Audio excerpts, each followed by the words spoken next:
Hi, my name is Jay Guan, Jayguan. We thank the Victims' Rights Foundation for the generous donation and the establishment of this fund. We thank them for standing with the Asian American community. As many of you know, anti-Asian crime and hatred has been a persistent feature of the Asian American experience. From the Chinese Exclusion Act in the late 1800s to the internment of Japanese Americans in World War II, to a more recent example of the killing of Vincent Chin in the late 1980s. And we fast forward to today, the problem has been exacerbated by the pandemic. From an Asian American family in Texas getting their face lashed in a supermarket, to a senior simply strolling in Chinatown and getting violently shoved and injured, to the latest example where a 36-year-old was simply going about his business and was stabbed in the back in Chinatown in New York. This has been an ongoing problem, and it has been exacerbated by the pandemic. And we simply thank the Victims' Rights Foundation, and we thank everyone who choose to stand with the Asian American community and to stop Asian hate. Okay, can you just talk about, you mentioned it's exacerbated by the pandemic, but specifically maybe some of the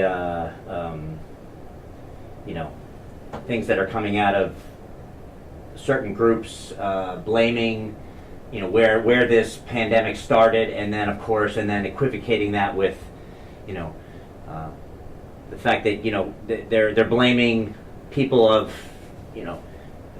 Asian descent for this pandemic, and this, talk about that and why it's a problem. So the politicization of the origin of the virus has obviously has a negative impact on many Asian Americans, and some of our political leaders chose to use Asian Americans as a scapegoat for their own incompetence and for their own failures in managing the pandemic. And unfortunately, this has also been a quintessential feature of the Asian American as well. Many disparate Asian American groups have the tendency to be made scapegoat by political leaders, and the pandemic is the latest iteration of this problem. Okay, very good. Good. Would you want to say anything? No, just Get to the mic then. Give your name and spell. Yes, my name's Gary Bailey. Gary is G-A-R-Y, Bailey, B-A-I-L-E-Y. I am one of the founding members of the Victims' Rights Foundation, and I'm standing here today and I'm proud to say that we are raising this money to help our brothers in our community, Asian Americans. And that's what we do, and we are proud to say that we reach out to many people in the community to help in situations that aren't fair, and that's what we've been doing over the years, 25 years now. And I stand here and I'm happy to say that we are here to help with our standings and help our brothers of the Asian American community. Thank you. I'm going to make a closing statement, and then questions if you have any more.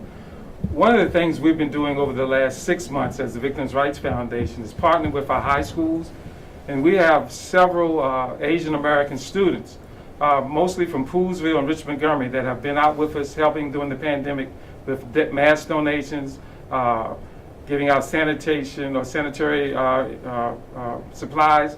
And one of the things that the students tell me over and over is that they're being attacked in the school verbally. We haven't so far had a student to be actually physically assaulted, but they're afraid to come forth because they're students and their parents don't want to really bring their attention to them. So as I close this press conference today, I want to make it clear that we're also going to be working with the students that are in our schools and in our universities, because we can be the voice for them when they're hesitant to come forward. So thank you very much. So with no more questions, that's it. Thank you, Jay. Thank you, Gary. Thank you. Thank you. Thank you for coming out. Yeah, We're going to always remember 9 and 4, because we invited everybody, but they didn't come.